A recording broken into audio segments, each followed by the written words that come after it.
कधीकधी आपला पूर्ण दिवस एका छोट्याशा गोष्टीमुळे खराब होतो. कोणी आपल्याला चुकीच्या पद्धतीने बोललं, कोणीतरी आपला मेसेज पाहूनही रिप्लाय केला नाही, ट्रॅफिकमध्ये 10 मिनिटं जास्त गेली, ऑफिसमध्ये कोणीतरी आपल्यावर टीका केली आणि मग ती छोटीशी गोष्ट काही मिनिटांची राहत नाही. आपण ती पुन्हा पुन्हा आठवतो. मनात कॉन्व्हर्सेशन्स चालू होतात. त्याने असं का बोललं?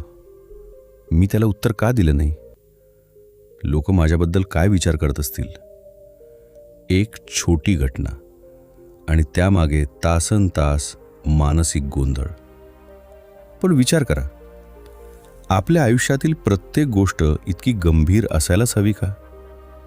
प्रत्येक प्रॉब्लेम सॉल्व्ह करायची गरज असते का? प्रत्येक ओपिनियनला आन्सर द्यायची गरज असते का? आणि प्रत्येक छोट्या गोष्टीवर आपली मनःशांती गमावणं खरंच योग्य आहे का? रिचर्ड कार्सन यांच्या don't sweat the small stuff या पुस्तकाचा मुख्य विचार याच ठिकाणी आपल्याला थांबवतो. कारण आयुष्यात मोठ्या समस्या असतातच, पण अनेकदा आपल्याला त्रास मोठ्या समस्यांमुळे नाही, तर छोट्या छोट्या गोष्टींना आपण दिलेल्या महत्त्वामुळे होतो. आणि आज आपण समजून घेणार आहोत, या छोट्या गोष्टींना मनावर घेणं कमी केलं तर आपलं आयुष्य किती शांत होऊ शकतं. चॅप्टर 1, प्रत्येक गोष्ट मनावर घेणं बंद करा. आपल्या आयुष्यात घडणाऱ्या अनेक गोष्टी खरं तर फार मोठ्या नसतात, पण आपलं मन त्यांना मोठं बनवतं. समजा तुम्ही सकाळी कामावर जाण्यासाठी निघालात. रस्त्यात अचानक ट्रॅफिक लागला. तुम्हाला 10 मिनिटं उशीर झाला. बस, घटना इथेच संपली पाहिजे, पण मन तिथे थांबत नाही. आजच ट्रॅफिक का? मला नेहमीच उशीर का होतो? आज बॉस काय म्हणेल? माझा पूर्ण दिवस खराब जाणार. आणि 10 मिनिटांच्या ट्रॅफिकमुळे तुमचा पुढचा 1 तास खराब होतो. इथे समस्या ट्रॅफिक नव्हती, समस्या होती त्या घटनेला आपण दिलेली मानसिक किंमत. हेच अनेक छोट्या घटनांमध्ये होतं. कुणी आपल्याशी नीट बोललं नाही तर आपण त्याचा अर्थ लावतो. कदाचित त्या व्यक्तीचा मूड खराब असेल, कदाचित ती स्वतःच्या समस्यांमध्ये अडकलेली असेल, पण आपण लगेच विचार करतो, त्याला माझ्याशी काहीतरी प्रॉब्लेम आहे. आणि मग आपण त्या एका वाक्याचा विचार संपूर्ण दिवस करत राहतो. याला आपण साध्या भाषेत एक सवय म्हणू शकतो. घटना छोटी असते, पण तिच्यावरची आपली रिॲक्शन मोठी असते. आणि इथेच एक महत्त्वाचा प्रश्न निर्माण होतो. आपल्या आयुष्यात घडणाऱ्या प्रत्येक गोष्टीला समान महत्त्व देणं आवश्यक आहे का? नाही. कारण प्रत्येक गोष्ट आपल्या अटेन्शनची पात्र नसते. काही गोष्टी रिस्पॉन्ड करण्यासारख्या असतात, काही गोष्टी सुधारण्यासारख्या असतात, आणि काही गोष्टी फक्त सोडून देण्यासारख्या असतात. समजा एखाद्या मित्रानं तुमचं इन्व्हिटेशन नाकारलं. तुम्हाला वाईट वाटणं स्वाभाविक आहे, पण त्यानंतर 3 दिवस त्याचाच विचार करत राहणं तुमच्यासाठी उपयोगाचं आहे का? कदाचित नाही. कारण त्या घटनेवर तुम्ही जितका जास्त विचार कराल, तितकी ती तुमच्या मनात मोठी होत जाईल. मनाचं एक वैशिष्ट्य आहे, ज्या गोष्टीला आपण वारंवार अटेन्शन देतो ती आपल्याला अधिक महत्त्वाची वाटू लागते. म्हणूनच छोट्या गोष्टींना लगेच रिॲक्शन देण्याऐवजी एक छोटासा पॉज घेणं उपयोगी ठरतं. स्वतःला विचारा, ही गोष्ट खरंच इतकी महत्त्वाची आहे का?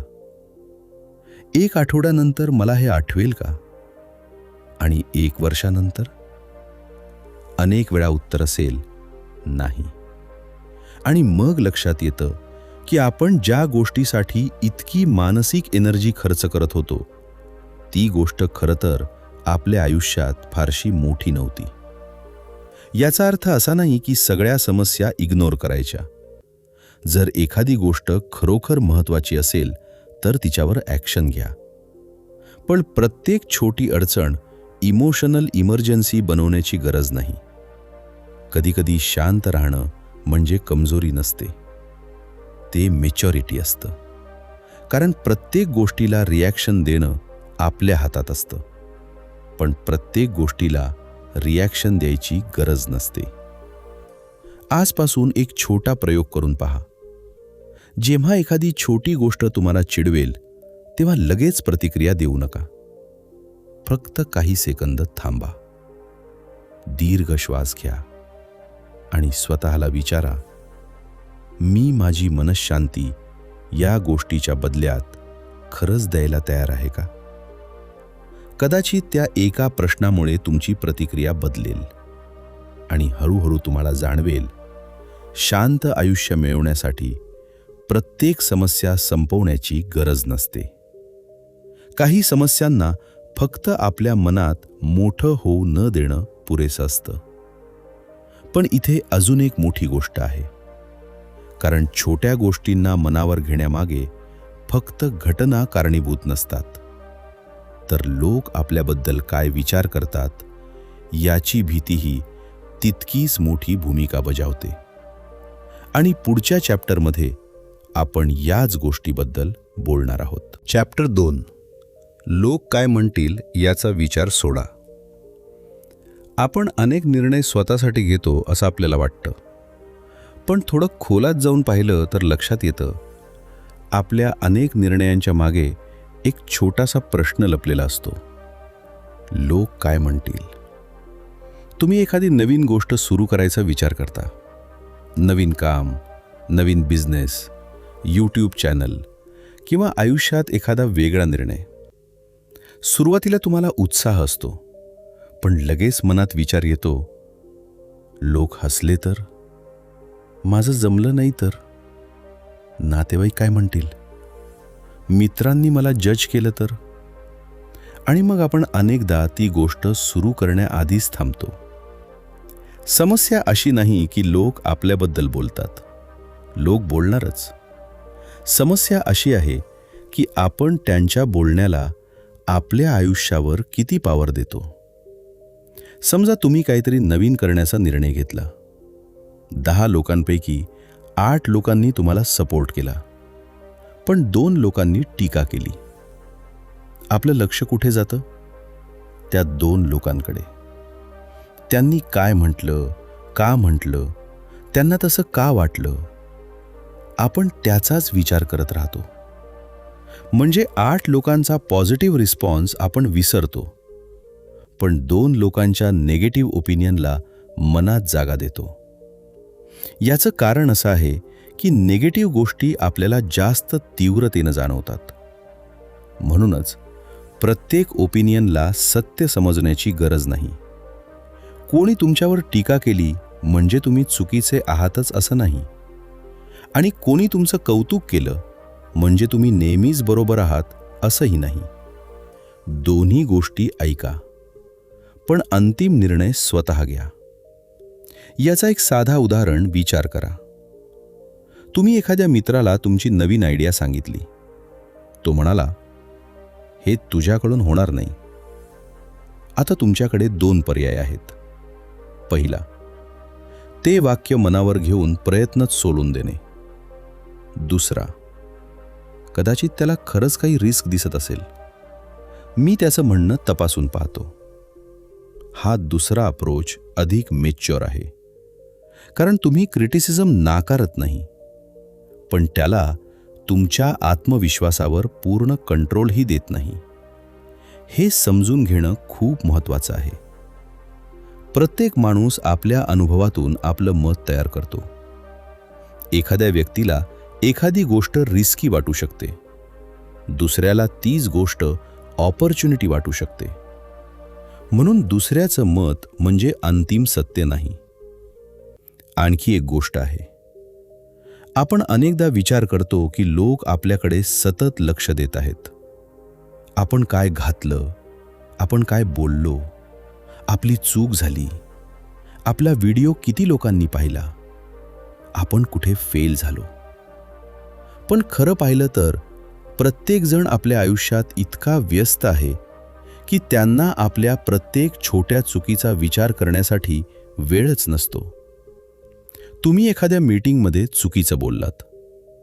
तुम्हाला वाटतं, सगळ्यांनाही लक्षात राहिलं असेल, पण कदाचित दुसऱ्या दिवशी त्यांना ते आठवतही नसेल. आपण स्वतःला इतरांच्या नजरेत जितकं मोठं समजतो, तितकं इतर लोक आपल्याकडे पाहत नसतात. म्हणूनच स्वतःचं आयुष्य जगताना एक बॅलन्स आवश्यक आहे. लोकांचं मत पूर्णपणे इग्नोर करू नका, पण लोकांच्या मतावर स्वतःची ओळखही ठरवू नका. योग्य फीडबॅक स्वीकारा, अनावश्यक क्रिटिसिझम सोडून द्या. आणि सर्वात महत्त्वाचं, तुम्हाला तुमच्या आयुष्याचा निर्णय घ्यायचा असेल तर त्या निर्णयाची जबाबदारीही तुम्हालाच घ्यावी लागेल. कारण शेवटी तुमच्या आयुष्याचे परिणाम तुम्हालाच जगायचे आहेत. लोक तुमच्यावर काही मिनिटं बोलतील, काही दिवस चर्चा करतील आणि मग पुढच्या विषयाकडे वळतील. पण तुम्ही जर फक्त त्यांच्या मतांच्या भीतीनं स्वतःचं आयुष्य थांबवलं तर त्याचा परिणाम मात्र तुम्हाला बराच काळ सहन करावा लागू शकतो. म्हणून पुढच्या वेळी लोक काय म्हणतील हा प्रश्न मनात आला, त्यासोबत एक दुसरा प्रश्न विचारा. माझ्या आयुष्याचा निर्णय मी घेणार आहे की दुसरे लोक? कदाचित हा प्रश्न तुम्हाला अशा अनेक गोष्टी करायला धैर्य देईल ज्या तुम्ही फक्त इतरांच्या मतांच्या भीतीमुळे टाळत होतात. चॅप्टर 3, प्रतिक्रिया देण्याआधी थांबा. समजा कोणीतरी तुमच्याशी अशा पद्धतीने बोललं जी तुम्हाला अजिबात आवडली नाही. तुमच्या मनात लगेच राग येतो. कदाचित तुम्ही त्याला लगेच उत्तर देता. त्या क्षणी तुम्हाला वाटतं, मी बरोबर केलं. पण काही वेळ गेल्यानंतर मन शांत होतं आणि मग विचार येतो, कदाचित मी थोडं जास्त बोललो. असं अनेकदा होतं. कारण रागाच्या क्षणी आपण समस्या सोडवत नसतो, आपण आपल्या इमोशन्समधून बोलत असतो. आणि म्हणूनच छोट्या गोष्टी मोठ्या भांडणात बदलतात. एका वाक्याने सुरुवात होते, मग दुसरं वाक्य, मग जुने विषय बाहेर येतात. आणि काही मिनिटांपूर्वी जी गोष्ट खूप छोटी होती ती अचानक रिलेशनशिपची मोठी समस्या बनते. इथे एक साधी पण पॉवरफुल सवय उपयोगी ठरते. रिॲक्शन आणि रिस्पॉन्स यांच्यामध्ये थोडी जागा निर्माण करा. कोणी काही बोललं आणि लगेच उत्तर देण्याऐवजी काही सेकंद थांबा. हे थांबणं बाहेरून खूप छोटं दिसतं, पण मनासाठी त्याचा परिणाम मोठा असतो. कारण त्या काही सेकंदांमध्ये तुम्हाला एक पर्याय मिळतो. तुम्ही विचार करू शकता, मला खरंच यावर रागावण्याची गरज आहे का? समोरच्या व्यक्तीचा हेतू खरंच मला दुखावण्याचा होता का? मी आत्ता जे बोलणार आहे त्याचा परिणाम पुढे काय होईल? कधीकधी उत्तर देण्यापेक्षा हा छोटासा विचारच जास्त महत्त्वाचा ठरतो. समजा घरात कोणीतरी तुमच्यावर एखाद्या छोट्या कामासाठी नाराज झालं. तुम्ही दिवसभर काम करून थकलेले आहात. तुमचा मूड आधीच खराब आहे आणि समोरून एक छोटं वाक्य येतं. तुम्ही लगेच चिडता. पण खरं तर तुमचा राग फक्त त्या एका वाक्यामुळे आलेला नसतो. त्यात दिवसभराचा स्ट्रेस असतो, थकवा असतो, इतर समस्या असतात. आणि मग एका छोट्या गोष्टीवर सगळं बाहेर पडतं. म्हणून कधीकधी आपल्याला स्वतःला विचारावं लागतं, मी या क्षणी खरंच या व्यक्तीवर रागावलो आहे की मी आधीपासूनच स्ट्रेसमध्ये आहे? हा फरक समजला तर अनेक अननेसेसरी आर्ग्युमेंट्स टाळता येतात. याचा अर्थ असा नाही की तुम्ही नेहमी शांतच राहायचं. काही वेळा बोलणं गरजेचं असतं. काही वेळा तुमची बाउंड्री स्पष्ट करणं गरजेचं असतं. पण कसं बोलायचं हे खूप महत्त्वाचं आहे.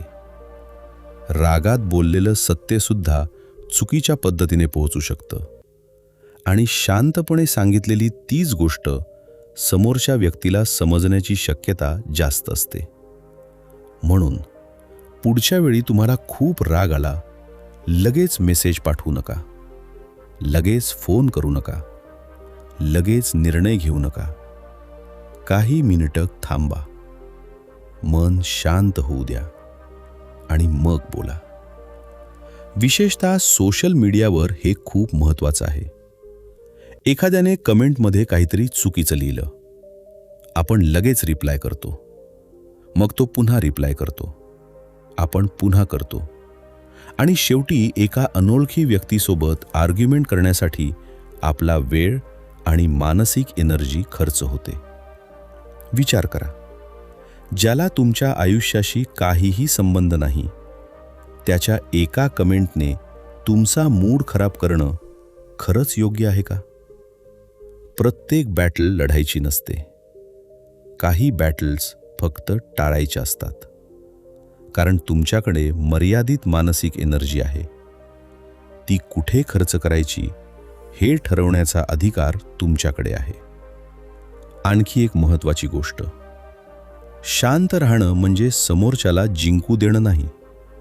शांत राहणं म्हणजे स्वतःवर कंट्रोल ठेवणं. तुम्ही काय बोलणार आहात यावर कंट्रोल ठेवणं. तुमचा वेळ कुठे खर्च करणार आहात यावर कंट्रोल ठेवणं. आणि सर्वात महत्त्वाचं, तुमची मनःशांती कोणाच्या एका वाक्यावर अवलंबून राहू न देणं. आजपासून एक छोटी सवय करून पहा. जेव्हा एखादी गोष्ट तुम्हाला ट्रिगर करेल, फक्त काही सेकंद थांबा. एक दीर्घ श्वास घ्या आणि स्वतःला विचारा, मी आत्ता प्रतिक्रिया देतोय की विचार करून उत्तर देतोय? हा छोटासा फरक तुमच्या अनेक कॉन्व्हर्सेशन्स बदलू शकतो. तुमचे अनेक आर्ग्युमेंट्स कमी करू शकतो आणि कदाचित तुमच्या आयुष्यातील अशा अनेक छोट्या गोष्टी थांबवू शकतो, ज्या नंतर मोठ्या समस्या बनतात. चॅप्टर 4. प्रत्येक गोष्ट आपल्या मनासारखी होणार नाही. आपल्याला आयुष्यात शांत राहायचं असेल तर एक गोष्ट स्वीकारावी लागेल. प्रत्येक गोष्ट आपल्या मनासारखी होणार नाही. आपण कितीही प्लॅनिंग केली, कितीही काळजी घेतली, तरी काही ना काही आपल्या कंट्रोलच्या बाहेर जाणारच. कधी ट्रॅफिक मिळेल, कधी प्लॅन कॅन्सल होईल, कधी एखादी व्यक्ती आपल्याला डिसअपॉइंट करेल, कधी आपण मेहनत करूनही अपेक्षित रिझल्ट मिळणार नाही. आणि अशावेळी आपली पहिली रिॲक्शन काय असते? असं का झालं? हे माझ्यासोबतच का होतं? सगळं माझ्या मनासारखं का होत नाही? पण इथे एक महत्त्वाचा फरक समजून घ्यायला हवा. घटना आपल्या कंट्रोलमध्ये नसू शकते, पण त्या घटनेला आपण कसं रिस्पॉन्ड करतो हे बऱ्याच अंशी आपल्या हातात असतं. समजा तुम्ही एखाद्या मित्रासोबत बाहेर जाण्याचा प्लॅन केला. तुम्ही तयार झालात, सगळं ठरलं, पण शेवटच्या क्षणी त्याचा फोन आला आणि त्यानं सांगितलं की तो येऊ शकणार नाही. तुमचं मन लगेच खराब होऊ शकतं. याला माझी किंमतच नाही. लोक माझ्यासोबत असंच का करतात? आता पूर्ण दिवस वाया गेला. पण थांबा, प्लॅन कॅन्सल झाला ही वस्तुस्थिती आहे. पण त्यानंतरचा पूर्ण दिवस खराब करायचा की नाही हा निर्णय अजूनही तुमच्याकडे आहे. आपण अनेकदा बाहेरची परिस्थिती बदलू शकत नाही, म्हणून स्वतःच्या मनाची शांतता देखील तिच्यासोबत गमावतो. आणि हीच सवय आपल्याला थकवते. याचा अर्थ असा नाही की तुम्ही काहीच बदलू नका. जर तुमच्या हातात काही असेल तर ॲक्शन घ्या. समस्या सोडवता येत असेल तर सोडवा. चूक सुधारता येत असेल तर सुधारा. पण ज्या गोष्टीवर तुमचा कंट्रोलच नाही, तिच्याशी सतत लढत राहण्याचा काही उपयोग नसतो. उदाहरणार्थ, तुम्ही इंटरव्ह्यूसाठी खूप मेहनत घेतली. तुमची तयारी चांगली होती, पण सिलेक्शन झालं नाही. निराश होणं स्वाभाविक आहे. काही वेळ वाईट वाटेल, पण त्यानंतर 2 महिने स्वतःलाच दोष देत राहणं तुम्हाला पुढे नेईल का? नाही. त्या अनुभवातून काय शिकता येईल हे पाहणं जास्त उपयोगाचं आहे. कदाचित तुमची तयारी चांगली होती, पण कम्युनिकेशनमध्ये सुधारणा हवी. कदाचित दुसऱ्या स्किलवर काम करण्याची गरज आहे, किंवा कदाचित त्या स्पेसिफिक ऑपॉर्च्युनिटीसाठी योग्य वेळ नव्हता. कारण प्रत्येक सेटबॅक म्हणजे फेलियर नसतो. काही वेळा तो डिरेक्शन बदलण्याचा संकेत असतो. आता याचा संबंध रिलेशनशिपशीही आहे. आपल्याला वाटतं समोरच्या व्यक्तीनं मला समजून घ्यावं, त्यानं माझ्या फिलिंग्सचा विचार करावा, तिनं माझ्या अपेक्षेप्रमाणे वागावं. पण प्रत्येक व्यक्ती आपल्या अपेक्षेप्रमाणे वागेलच असं नाही. प्रत्येकाची विचार करण्याची पद्धत वेगळी असते. प्रत्येकाचा स्वभाव वेगळा असतो आणि प्रत्येकाकडून आपल्यासारखीच प्रतिक्रिया अपेक्षित ठेवली तर निराशा होणं स्वाभाविक आहे. म्हणून एक्सपेक्टेशन्स कमी करणं म्हणजे प्रेम कमी करणं नाही. याचा अर्थ फक्त एवढाच, समोरच्या व्यक्तीवर पूर्ण कंट्रोल ठेवण्याचा प्रयत्न करू नका. तुम्ही तुमचं वागणं नियंत्रित करू शकता, तुमचा निर्णय नियंत्रित करू शकता, तुमची मेहनत नियंत्रित करू शकता, पण दुसऱ्या व्यक्तीची रिॲक्शन नाही. ही गोष्ट जितकी लवकर स्वीकाराल तितकी मानसिक शांतता वाढेल. एक छोटा प्रश्न स्वतःला विचारण्याची सवय लावा. या परिस्थितीत माझ्या कंट्रोलमध्ये नेमकं काय आहे? जर उत्तर मिळालं तर त्या गोष्टीवर काम करा. आणि जर उत्तर मिळालं काहीच नाही, तर कदाचित आता ती गोष्ट सोडून देण्याची वेळ आली आहे. कारण शांत आयुष्य म्हणजे प्रॉब्लेम्स नसलेलं आयुष्य नाही. शांत आयुष्य म्हणजे प्रॉब्लेम्स आल्या तरी प्रत्येक प्रॉब्लेमला आपल्या मनाचा मालक न बनू देणं. काही गोष्टी बदलता येतात, काही गोष्टी स्वीकाराव्या लागतात. आणि या दोघांमधला फरक समजला की छोट्या छोट्या गोष्टींचा ताण हळूहळू कमी होऊ लागतो. चॅप्टर 5, परफेक्ट होण्याचा हट्ट सोडा. आपल्यापैकी अनेकांना एक सवय असते. आपण एखादी गोष्ट करतो आणि ती चांगली झाली तरी मनात एकच विचार येतो, अजून चांगली करता आली असती. काम पूर्ण झालं तरी समाधान मिळत नाही, कारण मनाला नेहमी काहीतरी कमी वाटत राहतं. हीच परफेक्शनची सवय हळूहळू आपल्या शांततेवर परिणाम करू शकते. समजा तुम्ही एखादं प्रेझेंटेशन तयार केलं, तुम्ही त्यासाठी खूप मेहनत घेतली, सगळं व्यवस्थित झालं, लोकांनी तुमचं कौतुकही केलं, पण तुम्हाला फक्त एक छोटी चूक आठवत राहते. त्या स्लाईडमध्ये मी असं का बोललो? तिथे माझ्याकडून मिस्टेक का झाली? मी अजून चांगलं करू शकलो असतो. सुधारणा करण्याची इच्छा चांगली आहे, पण स्वतःला सतत कमी समजणं चांगलं नाही. कारण परफेक्शन आणि इम्प्रूव्हमेंट यात फरक आहे. इम्प्रूव्हमेंट म्हणजे मी कालपेक्षा आज थोडा चांगला होऊ शकतो. परफेक्शन म्हणजे मी परफेक्ट झालो नाही तर माझं काम पुरेसं चांगलं नाही. आणि ही दुसरी विचारसरणी आपल्याला सतत असमाधानी ठेवू शकते.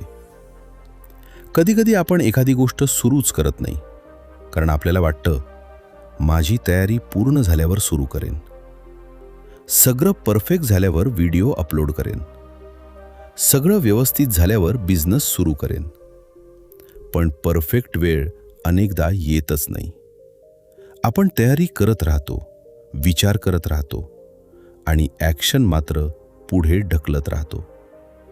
म्हणून काही वेळा इम्परफेक्ट ॲक्शन हे परफेक्ट प्लॅनिंगपेक्षा जास्त व्हॅल्युएबल असतं. पहिल्यांदा चूक होईल, दुसऱ्यांदा सुधारणा होईल, तिसऱ्यांदा कॉन्फिडन्स वाढेल आणि हळूहळू आपण चांगले होत जाऊ. याचा अर्थ स्टँडर्ड्स कमी करा असा नाही. तुमचं काम चांगलं करण्याचा प्रयत्न करा, पण प्रत्येक छोट्या चुकीला स्वतःविरुद्ध पुरावा बनवू नका. तुम्ही माणूस आहात, तुमच्याकडून चुका होणार. काही दिवस प्रोडक्टिव्ह जातील, काही दिवस नाही. कधी तुम्ही योग्य निर्णय घ्याल, कधी चुकीचा. महत्त्वाचं हे नाही की तुम्ही कधीच चुकू नका. महत्त्वाचं हे आहे की चुकल्यानंतर तुम्ही स्वतःशी कसं वागता. स्वतःवर कठोर होण्याऐवजी स्वतःशी प्रामाणिक व्हा. चूक झाली, मान्य करा. काय शिकता येईल ते पहा आणि पुढे चला. कारण एका छोट्या चुकीसाठी स्वतःला पुन्हा पुन्हा शिक्षा देण्यात काही अर्थ नाही. आयुष्य हे एक्झामिनेशन पेपर नाही, ज्यात प्रत्येक आन्सर परफेक्ट असायलाच हवा. आयुष्य म्हणजे सतत शिकण्याची प्रक्रिया आहे. म्हणून पुढच्या वेळी एखादी गोष्ट तुमच्या अपेक्षेप्रमाणे झाली नाही, स्वतःला लगेच मी फेल झालो असं म्हणू नका. फक्त विचारा, यातून मी पुढच्या वेळी काय चांगलं करू शकतो? हा एक प्रश्न तुमचा दृष्टिकोन बदलू शकतो. कारण शांत आयुष्य मिळवण्यासाठी प्रत्येक गोष्ट परफेक्ट असण्याची गरज नाही. कधीकधी पुरेसं चांगलं हेच पुरेसं असतं. आणि जेव्हा आपण परफेक्शनचा हा अनावश्यक दबाव कमी करतो, तेव्हा आपल्याला पहिल्यांदा जाणवतं की आपल्या आयुष्यात किती मेंटल एनर्जी आपण अशा गोष्टींवर खर्च करत होतो ज्या खरं तर इतक्या महत्त्वाच्या नव्हत्या. पण मेंटल एनर्जी फक्त परफेक्शनमुळेच वाया जात नाही. आपण सतत बिझी राहूनही ती वाया घालवतो. चॅप्टर 6. सतत व्यस्त असणं म्हणजे प्रॉडक्टिव्ह असणं नाही. आजकाल एक विचित्र गोष्ट झाली आहे. आपण किती व्यस्त आहोत याचा अभिमान वाटतो. सकाळपासून काम, phone calls, messages, emails, social media, घरची कामं, ऑफिसची कामं, आणि रात्री झोपताना आपण स्वतःला म्हणतो, आज खूप काम केलं. पण एक प्रश्न विचारायला हवा, खरंच महत्त्वाचं काम केलं का? कारण व्यस्त असणं आणि प्रोडक्टिव्ह असणं या दोन वेगळ्या गोष्टी आहेत. तुमचा संपूर्ण दिवस कामात जाऊ शकतो, पण दिवसाच्या शेवटी तुम्ही ज्या गोष्टी खरंच महत्त्वाच्या होत्या त्या कदाचित केलेल्याच नसतील. समजा तुमच्याकडे सकाळी 3 महत्त्वाची कामं आहेत, पण काम सुरू करण्याआधी तुम्ही फोन चेक करता. एक नोटिफिकेशन दिसतं, मग दुसरं. एका व्हिडिओवर क्लिक करता, मग कमेंट्स पाहता. 5 मिनिटांसाठी फोन हातात घेतलेला असतो आणि कधी अर्धा तास जातो हे कळतही नाही. मग तुम्ही कामाला सुरुवात करता, पण मन सतत इकडे तिकडे जात राहतं. काम होतं, पण अपेक्षेपेक्षा जास्त वेळ लागतो आणि शेवटी तुम्हाला वाटतं, आज पूर्ण दिवस काम केलं तरी काहीच झालं नाही. इथे समस्या आळसाची नसते, समस्या अटेन्शनची असते. आपलं लक्ष सतत छोट्या छोट्या गोष्टींमध्ये विभागलं जातं आणि प्रत्येक छोटी गोष्ट आपली मेंटल एनर्जी घेऊन जाते. यामुळे एक साधी सवय खूप उपयोगी ठरू शकते. दिवसातील सर्वात महत्त्वाचं काम आधी ठरवा. सगळं एकाच वेळी करण्याचा प्रयत्न करू नका, कारण प्रत्येक गोष्ट अर्जंट वाटली तर शेवटी काहीच खरंच इम्पॉर्टंट राहत नाही. आणखी एक गोष्ट, आपण नाही म्हणायला घाबरतो. कोणी मदत मागितली, आपण हो म्हणतो. कोणी काम दिलं, आपण हो म्हणतो. कोणी बाहेर बोलावलं, आपण हो म्हणतो. आणि नंतर आपल्याकडे स्वतःच्या महत्त्वाच्या गोष्टींसाठी वेळ उरत नाही. प्रत्येकाला खुश ठेवण्याच्या प्रयत्नात आपण स्वतःचं आयुष्य अननेसेसरीली कॉम्प्लिकेटेड करतो. म्हणून प्रत्येक रिक्वेस्ट स्वीकारणं ही चांगुलपणाची निशाणी नाही. कधीकधी आत्ता मला शक्य नाही असं म्हणणं आवश्यक असतं. याचा अर्थ तुम्ही सेल्फिश आहात असा नाही. याचा अर्थ तुम्हाला तुमच्या वेळेची किंमत समजते आणि वेळेबरोबरच मेंटल स्पेसचीही किंमत असते. सतत नोटिफिकेशन्स चेक करणं, प्रत्येक मेसेजला लगेच रिप्लाय देणं, प्रत्येक डिस्कशनमध्ये सहभागी होणं, प्रत्येक छोट्या प्रॉब्लेमवर लगेच लक्ष देणं, यामुळे मनाला शांत बसण्याची संधीच मिळत नाही. आपण फिजिकली एका ठिकाणी असतो, पण मेंटली 10 ठिकाणी असतो. आणि मग थकवा फक्त शरीराला नाही, मनालाही जाणवतो. म्हणून प्रोडक्टिव्ह होण्याचा अर्थ फक्त अधिक काम करणं नाही. कधीकधी प्रोडक्टिव्ह होण्याचा अर्थ काही गोष्टी न करणं देखील असतो. अनावश्यक कॉन्व्हर्सेशन टाळणं, गरज नसलेली नोटिफिकेशन बंद करणं, प्रत्येक कमेंटला रिप्लाय न करणं, प्रत्येक इन्व्हिटेशन स्वीकारून आणि महत्त्वाच्या कामासाठी स्वतःला शांत वेळ देणं. एक छोटासा प्रश्न स्वतःला विचारा, मी आत्ता जे करत आहे ते खरंच माझ्यासाठी महत्त्वाचं आहे का? जर उत्तर नाही असेल तर कदाचित ते काम थांबवण्याची वेळ आली आहे. कारण तुमच्या दिवसात किती तास आहेत हे तुम्ही बदलू शकत नाही, पण त्या तासांमध्ये तुमचं लक्ष कुठे जाणार हे नक्कीच बदलू शकता. आणि जेव्हा आपण छोट्या छोट्या डिस्ट्रॅक्शन्स कमी करतो तेव्हा लक्षात येतं की मनाला शांत करण्यासाठी नेहमी मोठ्या बदलांची गरज नसते. काही वेळा फक्त अनावश्यक गोष्टी कमी करणं पुरेसं असतं. पण या सगळ्याचा एक परिणाम आणखी एका महत्त्वाच्या गोष्टीवर होतो. आपण सतत पुढच्या गोष्टीच्या मागे धावत राहतो आणि त्यामुळे आपण ज्या क्षणी जगतोय तो क्षणच विसरतो. चॅप्टर 7, वर्तमान क्षणाची किंमत ओळखा. आपण शरीराने एका ठिकाणी असतो, पण मन मात्र अनेक ठिकाणी फिरत असतं. आपण आज बसलेलो असतो, पण मन काल काय झालं याचा विचार करत असतं किंवा उद्या काय होईल याची चिंता करत असतं. काल कोणीतरी आपल्याशी चुकीचं बोललं, ती कॉन्व्हर्सेशन पुन्हा पुन्हा आठवते. मी त्याला तेव्हा असं का नाही बोललो, मी तसं उत्तर का दिलं? आणि त्याच वेळी भविष्याबद्दलही विचार सुरू असतो. उद्या काय होईल, माझं काम जमेल का, पैशांचं काय, पुढे सगळं ठीक होईल ना? अशा प्रकारे आपलं मन सतत भूतकाळ आणि भविष्याच्या मध्ये फिरत राहतं आणि या सगळ्यात एकच गोष्ट आपल्या हातातून निघून जाते, आजचा दिवस, वर्तमान क्षण. भूतकाळ महत्त्वाचा आहे कारण त्यातून आपण शिकतो. भविष्याचं प्लॅनिंग करणंही आवश्यक आहे, पण समस्या तेव्हा सुरू होते जेव्हा भूतकाळात आपण अडकून राहतो किंवा भविष्याची चिंता करत वर्तमानच जगत नाही. समजा तुम्ही कुटुंबासोबत जेवायला बसला आहात. समोर तुमचे जवळचे लोक आहेत, पण तुमच्या हातात फोन आहे. कधी मेसेज चेक करता, कधी नोटिफिकेशन्स, कधी सोशल मीडिया. शरीर तिथे आहे, पण तुमचं लक्ष कुठेतरी दुसरीकडे आहे. काही वर्षांनी मागे वळून पाहिलं तर कदाचित लक्षात येईल त्या छोट्या मोमेंट्सची किंमत किती मोठी होती. म्हणून प्रेझेंट मोमेंटमध्ये राहणं म्हणजे कोणताही विचार न करणं नाही. याचा अर्थ एवढाच, तुम्ही जे करत आहात त्या क्षणी पूर्णपणे तिथे असणं. जर तुम्ही कोणाशी बोलत असाल तर खरंच ऐका. जर तुम्ही जेवत असाल तर शांतपणे जेवणाचा आनंद घ्या. जर तुम्ही काम करत असाल तर काही वेळ त्या कामावर पूर्ण लक्ष द्या. आणि जर तुम्ही कुटुंबासोबत असाल तर त्यांना तुमचा वेळ द्या.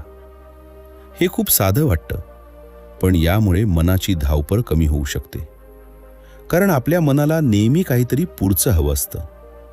एक काम संपलं की दुसरं, एक प्रॉब्लेम सॉल्व्ह झाली की दुसरी, एक गोल मिळालं की पुढचं गोल. आणि या धावपळीत आपण स्वतःला सांगतो, हे झालं की मी शांत होईन. पण ते हे कधीच संपत नाही. म्हणून शांततेला फ्युचर इव्हेंट बनवण्याऐवजी ती आजच्या छोट्या क्षणांमध्ये शोधायला सुरुवात करा. याचा अर्थ ॲम्बिशन सोडणं नाही. तुमची गोल्स ठेवा, प्लॅनिंग करा, मेहनत करा, पण त्या सगळ्यासाठी आजचा दिवस पूर्णपणे सॅक्रिफाईस करू नका. कारण फ्युचरमध्ये पोचल्यावर तुम्हाला आठवणार असतात तुम्ही जगलेले मोमेंट्स, फक्त केलेली कामं नाही. आणखी एक गोष्ट लक्षात घ्या, आपण अनेकदा एखादी गोष्ट घडण्याआधीच तिची चिंता करतो. समस्या अजून आलीही नाही, पण मनाने तिचा पूर्ण अनुभव घेतलेला असतो. उद्या मीटिंग आहे, आजपासून टेन्शन. उद्या रिझल्ट आहे, आजपासून भीती. पुढच्या महिन्यात काय होईल याचा विचार करून आजची रात्र खराब. पण स्वतःला एक प्रश्न विचारा, ही समस्या आत्ता माझ्यासमोर आहे का? जर उत्तर नाही असेल तर आत्ता तिच्यावर चिंता करण्यापेक्षा आत्ताच्या क्षणावर लक्ष देणं जास्त उपयोगाचं असू शकतं. कारण चिंता आपल्याला फ्युचर बदलून देत नाही, ती फक्त प्रेझेंट चोरते. म्हणून जेव्हा मन खूप पुढे किंवा मागे जाईल, स्वतःला हळूच वर्तमानात आणा. आज काय करता येईल? आत्ता काय महत्वाचं आहे? या क्षणी मी कुठे आहे?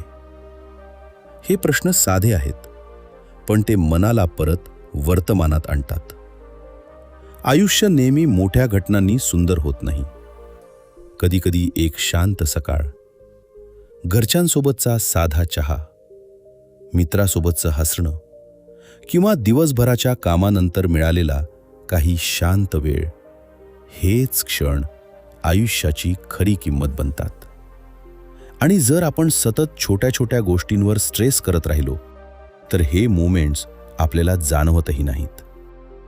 म्हणून आजपासून एक गोष्ट लक्षात ठेवा, काल बदलता येत नाही, उद्यावर पूर्ण कंट्रोल नाही, पण आजचा क्षण तुमच्याकडे आहे. त्याला सतत चिंता आणि ओव्हर थिंकिंगमध्ये खर्च करू नका. पण वर्तमानात राहायला सुरुवात केली तरीही एक प्रश्न उरतो, आपल्या आजूबाजूचे लोक नेहमी आपल्या अपेक्षेप्रमाणे वागतील का? नाही. आणि इथेच खरी परीक्षा सुरू होते. चॅप्टर 8. लोकांना बदलण्याऐवजी स्वतःची प्रतिक्रिया बदला. आपल्याला अनेकदा एक गोष्ट खूप त्रास देते. समोरची व्यक्ती आपल्या मनासारखी वागत नाही. आपण विचार करतो, याने असं का केलं? तिला हे समजायला हवं होतं. तो थोडा बदलला असता तर सगळं ठीक झालं असतं. आणि मग आपण त्या व्यक्तीला बदलण्याचा प्रयत्न करत राहतो. पण एक प्रश्न स्वतःला विचारा, आपण दुसऱ्या व्यक्तीला खरंच आपल्या मनाप्रमाणे बदलू शकतो का? कदाचित नाही. तुम्ही एखाद्याला ॲडवाईस देऊ शकता, तुमचं मत सांगू शकता, तुमच्या भावना स्पष्ट करू शकता, पण शेवटी समोरची व्यक्ती कशी वागेल हा निर्णय तिचाच असतो. ही गोष्ट स्वीकारणं सोपं नाही, विशेषतः जवळच्या नात्यांमध्ये. कारण ज्या व्यक्तीची आपल्याला काळजी असते ती चुकीचं काही करताना दिसली की आपल्याला वाटतं, मी तिला बदललं पाहिजे. पण सतत दुसऱ्याला बदलण्याच्या प्रयत्नात आपण स्वतःच थकतो. समजा तुमचा एखादा मित्र नेहमी उशिरा येतो. तुम्ही त्याला अनेक वेळा सांगितलं, वेळेवर ये, पण तरीही तो पुन्हा उशिरा येतो. आता तुमच्याकडे 2 पर्याय आहेत. पहिला, प्रत्येक वेळी रागावणं, पूर्ण मूड खराब करणं आणि त्याच गोष्टीवर पुन्हा आर्ग्युमेंट करणं. दुसरा, त्याचा स्वभाव लगेच बदलणार नाही हे स्वीकारणं आणि त्यानुसार स्वतःची प्लॅनिंग बदलणं. कदाचित तुम्ही त्याला थोडा बफर टाईम सांगाल किंवा महत्त्वाच्या कामासाठी त्याच्यावर पूर्ण डिपेंड राहणार नाही. याचा अर्थ त्याची चूक योग्य आहे असा नाही, फक्त तुम्ही तुमची मेंटल पीस त्याच्या बिहेवियरवर अवलंबून ठेवत नाही. हा खूप मोठा फरक आहे. आपण अनेकदा समोरच्याच्या चुकीपेक्षा त्याने आपल्याला किती त्रास दिला यावर जास्त विचार करतो. पण दुसऱ्याच्या चुकीची शिक्षा आपण स्वतःला का द्यायची?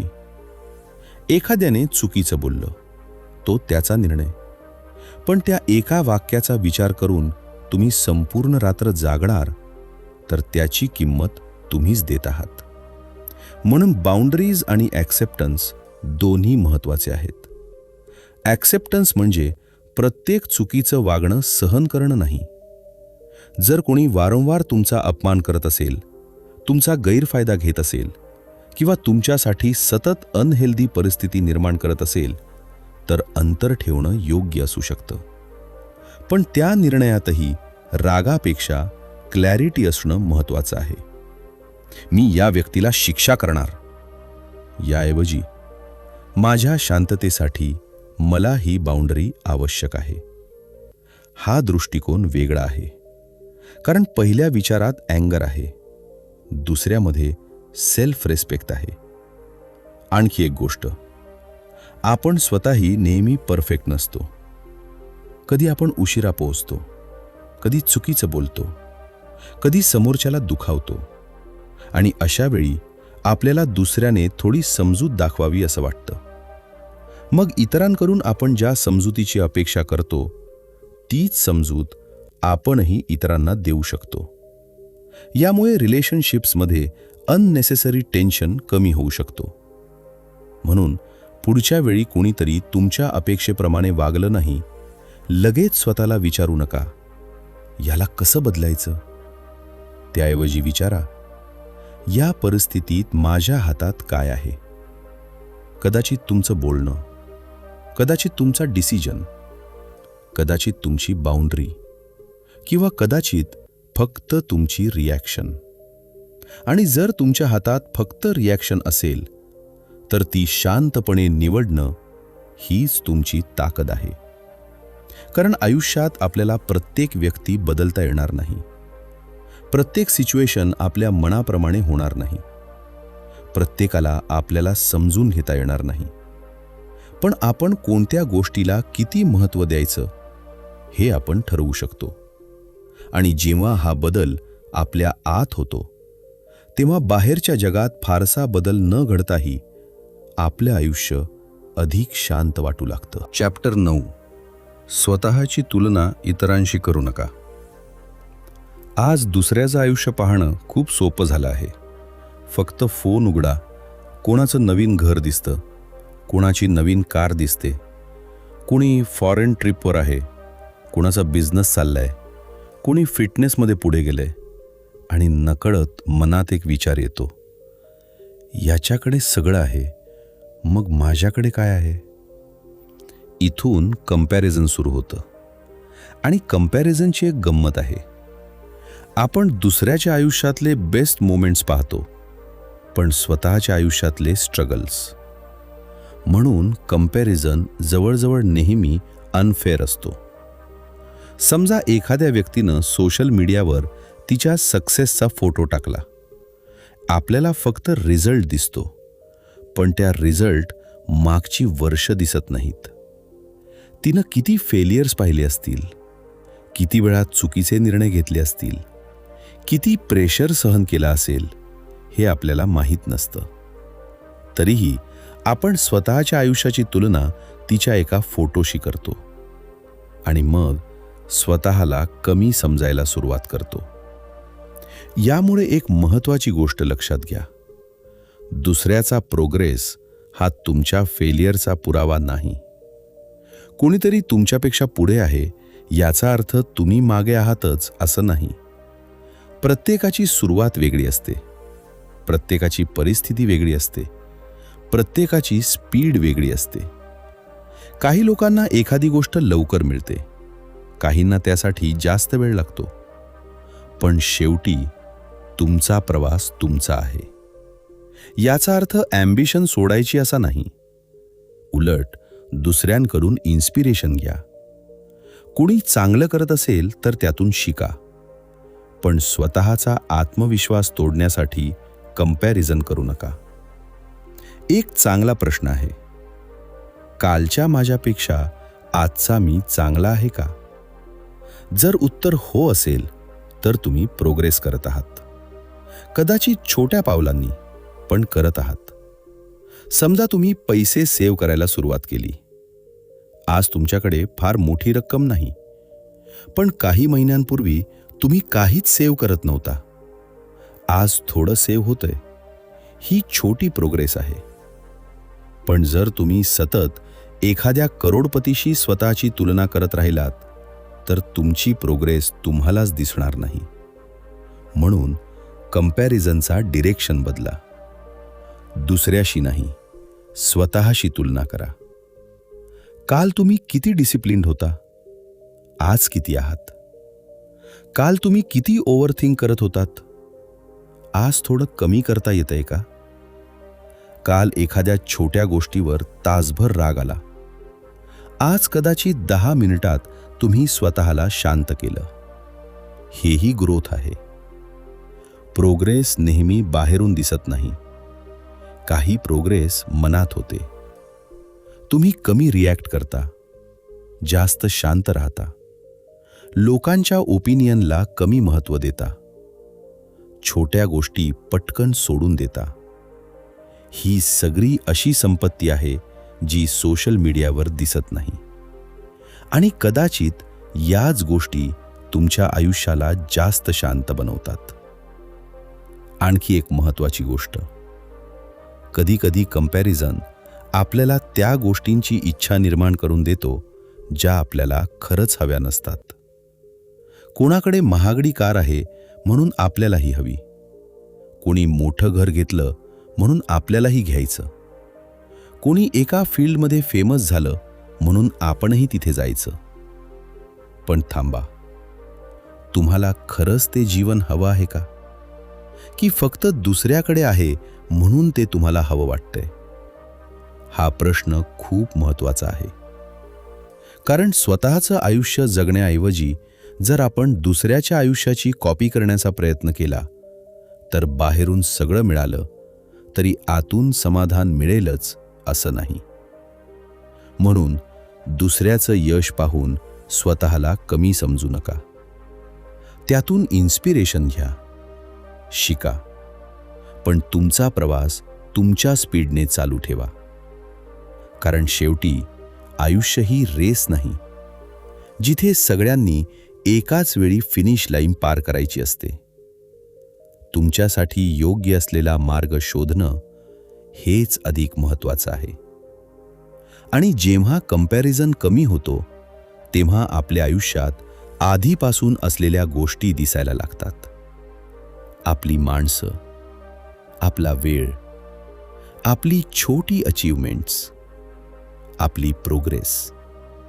आणि मग एक वेगळीच भावना निर्माण होते, समाधान. चॅप्टर 10. शांत आयुष्य स्वतः तयार करावं लागतं. आपल्याला वाटतं एकदा माझं काम सेट झालं की मी शांत होईन, पैसे थोडे वाढले की टेन्शन कमी होईल, सगळ्या प्रॉब्लेम संपल्या की मी एन्जॉय करेन. पण खरं तर प्रॉब्लेम्स पूर्णपणे संपतील असा दिवस कदाचित कधीच येणार नाही. एक समस्या संपते, दुसरी सुरू होते. एक गोल पूर्ण होतं, नवं गोल समोर येतं. एक चिंता कमी होते, दुसरी चिंता तयार होते. मग शांत राहण्यासाठी आपल्याला बाहेरचं जग पूर्ण बदलण्याची गरज आहे का? नाही. शांतता अनेकदा परिस्थितीपेक्षा आपल्या दृष्टिकोनातून तयार होते. याचा अर्थ असा नाही की आयुष्यात काहीच बदलायचं नाही. नक्कीच बदल करा. जिथे चुकीचं आहे तिथे सुधारणा करा. जिथे अन्याय आहे तिथे आवाज उठवा. जिथे मेहनत आवश्यक आहे तिथे मेहनत करा. पण प्रत्येक गोष्ट आपल्या मनाप्रमाणे झाली पाहिजे. या हट्टातून बाहेर पडणंही तितकंच महत्त्वाचं आहे. कारण आयुष्याला कंट्रोल करण्याचा जितका जास्त प्रयत्न करतो तितका फ्रस्ट्रेशन वाढू शकतो. काही गोष्टी आपल्या हातात आहेत, काही नाहीत. हा फरक समजून घेणं म्हणजे मॅच्युरिटी. समजा तुमच्याकडे एक महत्त्वाचं काम आहे. तुम्ही पूर्ण तयारी केली. तुम्ही तुमच्या बाजूनं सगळं योग्य केलं. आता रिझल्ट तुमच्या हातात नाही. अशा वेळी सतत चिंता करून तुम्ही रिझल्ट बदलू शकत नाही. पण स्वतःची मेंटल एनर्जी नक्कीच कमी करू शकता. म्हणून स्वतःला विचारा, मी माझ्या बाजूनं जे करायचं होतं ते केलं का? जर उत्तर हो असेल तर काही गोष्टी सोडून देण्याचीही तयारी ठेवा. शांत आयुष्य म्हणजे काहीही मनावर न घेणं नाही, तर कोणती गोष्ट किती मनावर घ्यायची हे स्वतः ठरवणं. कोणी तुमच्यावर टीका केली, ती उपयोगी असेल तर शिका, नसेल तर सोडून द्या. कोणी तुमच्याशी चुकीचं वागलं, गरज असेल तर बाउंडरी ठेवा. पण त्या व्यक्तीच्या वागण्याला तुमच्या संपूर्ण दिवसाचा मालक बनवू नका. एखादा प्लॅन फेल झाला, चूक झाली, काहीतरी अपेक्षेप्रमाणे झालं नाही, त्यातून शिका. पण त्याच घटनेला पुन्हा पुन्हा मनात रिप्ले करून स्वतःला त्रास देऊ नका. कारण भूतकाळ बदलणार नाही, पण त्याच्याकडे पाहण्याचा तुमचा दृष्टिकोन बदलू शकतो. आणखी एक गोष्ट, शांत आयुष्य मोठ्या निर्णयांनीच तयार होत नाही, ते छोट्या सवयींनी तयार होतं. लहान गोष्टींवर लगेच रिॲक्शन न देणं, प्रत्येक ओपिनियनला महत्त्व न देणं, गरज नसताना आर्ग्युमेंट न करणं, तुलना कमी करणं, वर्तमान क्षणात लक्ष देणं, स्वतःकडून परफेक्शनची अपेक्षा कमी करणं, आणि सर्वात महत्त्वाचं, ज्या गोष्टी आपल्या कंट्रोलमध्ये नाहीत त्यांना सतत कंट्रोल करण्याचा प्रयत्न न करणं. या छोट्या बदलांचा परिणाम हळूहळू मोठा होतो. तुम्हाला कदाचित अचानक एखाद्या दिवशी जाणवेल, पूर्वी ज्या गोष्टीवर मी 2 तास चिडायचो त्यावर आता मला काही मिनिटांनी हसू येतं. हा बदल छोटा वाटतो, पण तो खूप मोठा आहे. कारण तुमचं बाहेरचं आयुष्य कदाचित तेच आहे, पण त्याच आयुष्याकडे पाहणारा माणूस बदलला आहे. आणि कदाचित या पुस्तकाचा सर्वात प्रॅक्टिकल लेसन हाच आहे. आपण प्रत्येक गोष्ट बदलू शकत नाही, प्रत्येक व्यक्ती बदलू शकत नाही, प्रत्येक परिस्थिती कंट्रोल करू शकत नाही, पण आपलं लक्ष कुठे द्यायचं, कशावर रिॲक्शन द्यायची, कशाला सोडून द्यायचं आणि कोणत्या गोष्टींना आपल्या मनात जागा द्यायची, हे आपण शिकू शकतो. म्हणून आजपासून एक छोटा नियम लक्षात ठेवा. प्रत्येक छोट्या गोष्टीला मोठी समस्या बनवू नका. काही गोष्टी सोडून द्या, काही गोष्टी स्वीकारा, काही गोष्टी सुधारण्यासाठी प्रयत्न करा आणि काही गोष्टींकडे फक्त हसून पुढे चला. कारण आयुष्य खूप मोठं आहे, पण आपली मानसिक एनर्जी मर्यादित आहे. ती कुठे खर्च करायची हा निर्णय तुमचा आहे. आणि जेव्हा तुम्ही हा निर्णय जाणीवपूर्वक घ्यायला सुरुवात करता, तेव्हा आयुष्य परिपूर्ण होत नाही, पण ते थोडं हलकं होतं, थोडं शांत होतं आणि कदाचित थोडं जास्त जगण्यासारखं होतं. आपण या संपूर्ण प्रवासात एक गोष्ट वारंवार पाहिली. आपल्या आयुष्यात समस्या आहेत म्हणून आपण नेहमी अस्वस्थ नसतो. अनेकदा त्या समस्यांबद्दल आपण कसा विचार करतो यामुळे आपली अस्वस्थता वाढते. ट्रॅफिक लागला, कोणी उशिरा आलं, कुणी चुकीचं बोललं, एखादं काम अपेक्षेप्रमाणे झालं नाही, कुणी आपल्यावर टीका केली. या सगळ्या गोष्टी आयुष्याचा भाग आहेत. आपण त्यांना पूर्णपणे थांबवू शकत नाही, पण प्रत्येक गोष्टीला आपल्या मनावर किती जागा द्यायची हे आपण नक्की ठरवू शकतो. कधीकधी आपल्याला वाटतं शांत आयुष्य म्हणजे प्रॉब्लेम्स नसलेलं आयुष्य, पण तसं नाही. शांत आयुष्य म्हणजे प्रॉब्लेम्स असतानाही प्रत्येक गोष्ट आपल्याला आतून हलवून न टाकणं. काही गोष्टींवर ॲक्शन घ्या, काही गोष्टींबद्दल बोला, काही चुका सुधारा, पण काही गोष्टी अशाही असतील ज्या फक्त सोडून द्याव्या लागतील. कारण प्रत्येक गोष्ट सॉल्व्ह करण्याची गरज नसते, प्रत्येक आर्ग्युमेंट जिंकण्याची गरज नसते, प्रत्येक क्रिटिसिझमचं उत्तर देण्याची गरज नसते आणि प्रत्येक व्यक्तीला आपल्याला समजावून सांगण्याचीही गरज नसते. कधीकधी शांतपणे पुढे जाणं हेच सर्वात चांगलं उत्तर असतं. आणखी एक महत्त्वाचा विचार म्हणजे आपण दुसऱ्यांच्या आयुष्याशी स्वतःची तुलना करणं कमी केलं पाहिजे. कारण तुम्हाला दुसऱ्याचा रिझल्ट दिसतो, त्यांचा पूर्ण प्रवास नाही. म्हणून स्वतःची तुलना कालच्या स्वतःशी करा. कालपेक्षा आज तुम्ही थोडे शांत असाल तर ती प्रोग्रेस आहे. कालपेक्षा आज तुम्ही कमी रिॲक्ट करत असाल तर ती प्रोग्रेस आहे. कालपेक्षा आज तुम्ही छोट्या गोष्टी पटकन सोडून देत असाल तर ती देखील प्रोग्रेस आहे. कारण प्रत्येक ग्रोथ बाहेरून दिसत नाही, काही बदल आतून होतात. आणि शेवटी या पुस्तकातून आपण एक साधी गोष्ट घेऊन जाऊ शकतो. तुमच्या आयुष्यातील प्रत्येक गोष्ट तुमच्या अटेन्शनची पात्र नसते. काही गोष्टी महत्त्वाच्या आहेत, काही गोष्टी टेम्पररी आहेत आणि काही गोष्टी फक्त तुमची मानसिक एनर्जी वाया घालवतात. म्हणून पुढच्या वेळी एखादी छोटी गोष्ट तुम्हाला खूप त्रास देईल, लगेच रिॲक्शन देण्याआधी थांबा. स्वतःला विचारा, ही गोष्ट खरंच इतकी महत्त्वाची आहे का? मी यावर माझी मनःशांती खर्च करायला तयार आहे का? आणि काही दिवसांनी मला हे खरंच आठवेल का? कदाचित काही वेळा उत्तर हो असेल, मग त्यावर योग्य ॲक्शन घ्या.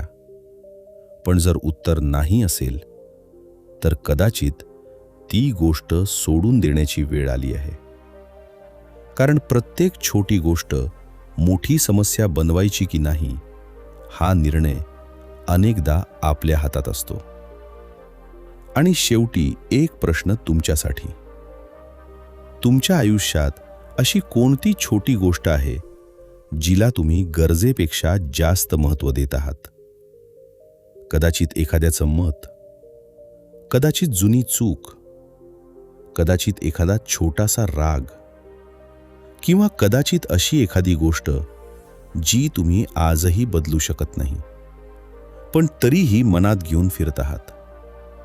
कदाचित आज ती गोष्ट थोडी हलकी करण्याची वेळ आली आहे.